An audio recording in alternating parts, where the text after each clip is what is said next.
పచ్చటి పొలాలు, పిట్టల కలకెల రవాలు, సాయంత్రం బజారులో జనసంచారం. ఇది రాము నివసించే చిన్న గ్రామం. ఈ గ్రామంలో జన్మించిన రాము ఒక సాధారణమైన పిల్లవాడే, కానీ అతని కలలు మాత్రం అసాధారణమైనవి. అతను పైలట్ అవ్వాలనుకున్నాడు. ప్రతిరోజూ స్కూల్ నుండి తిరిగి ఇంటికి వెళ్తూ ఆకాశాన్ని చూసి ఆశ్చర్యపోతూ ఉండేవాడు.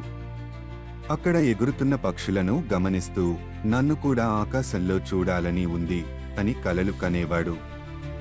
కాని ఇతని కలను నెరవేర్చడానికి మార్గం లేదు. తండ్రి ఒక కూలీ, తల్లి పొలం పనికి వెళ్లేవారు.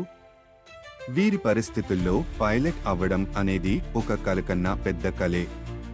ఒకరోజు సాయంత్రం రాము ఒక పాత పుస్తకం కనుగొన్నాడు. అది విమానయానం గురించి. ఆ రోజే అతని జీవితాన్ని మార్చే రోజు. రాత్రిళ్ళు చదువుతో, కష్టంతో, నాన్న నేను పైలట్ అవ్వాలనుకుంటున్నా అని రాము ఒకరోజు తండ్రికి చెప్పాడు. తండ్రి మోపు చూస్తూ నవ్వాడు. రాము, మనం పేదవాళ్లం.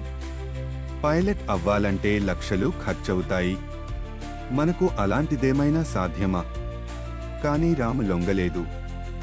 నాన్న, ఏదైనా సాధ్యమే, నేను కష్టపడతా అని ధైర్యంగా చెప్పాడు. తండ్రి కొంత తిమ్మిరిగా చూసినా అతని కళ్లల్లో ఉన్న వెలుగు గమనించాడు. సరేరా, కానీ చదువు బాగా నెత్తి పెట్టుకోవాలి అని ఉత్సాహపరిచాడు. రాము రాత్రివేళల్లో పనిచేసేవాడు. ఒక మెకానిక్ షాపులో కారు తేలిగ్గా పూసేందుకు, టైర్లు ఫిక్స్ చేసేందుకు సహాయం చేసేవాడు. ఉదయం స్కూల్, రాత్రి పని, మధ్యలో చదువు. అప్పుడప్పుడు ఆకలితో, అలసటతో పడుకునేవాడు. కానీ అతని మనసు మాత్రం బలంగా ఉన్నది. ఒక సాయంత్రం ఇంట్లో విద్యుత్ పోయింది. రాము చదువుకోవడం కోసం ఓ స్ట్రీట్ లైట్ దగ్గరకు వెళ్లాడు. చల్లని గాలి వీచుతున్నా అతను తన పుస్తకంలో మునిగిపోయాడు. పక్కన ఉన్న ఒక వృద్ధుడు గమనించి అడిగాడు, రా, ఇంత కష్టపడుతూ ఏం చదువుతున్నావు? నాన్నగారు, నేను పైలట్ అవ్వాలి, అందుకే చదువుతున్నాను. ఆ వృద్ధుడికి ఆశ్చర్యమేసింది. నీ కల చిన్నది కాదు, కానీ నీ తపన చూస్తుంటే ఇది నిజమవుతుందని నాకనిపిస్తోంది. ఇదే మాట రాము హృదయంలో మరింత బలం ఇచ్చింది. ఒకరోజు స్కూల్లో ఉపాధ్యాయుడు చెప్పాడు, ఒక గొప్ప అవకాశముంది. విజేతకు స్కాలర్షిప్, పైలట్ శిక్షణ. రాముకు ఆనందం మిన్నంటింది. కానీ పరీక్ష చాలా కఠినమైనది. రాత్రిళ్ళు నిద్రలేక చదువుకున్నాడు. ఎన్నో సమస్యలు, ఎన్నో అడ్డంకులు. కానీ కష్టపడకుండా అతను ఆగలేదు. చివరికి పరీక్ష రాశాడు. పరీక్షా ఫలితాలు వచ్చిన రోజు రాము మొదటి స్థానంలో ఉన్నాడు. అతను కుదరక తన తల్లిదండ్రులను చూసి ఆనందంతో కన్నీళ్లు పెట్టుకున్నాడు.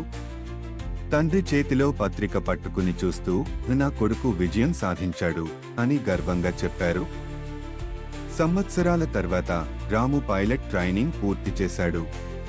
నలుపు తెల్లటి యూనిఫామ్ ధరించి తలెత్తుకుని తన చిన్న గ్రామానికి తిరిగి వచ్చాడు. గ్రామ ప్రజలు ఆశ్చర్యంగా చూశారు.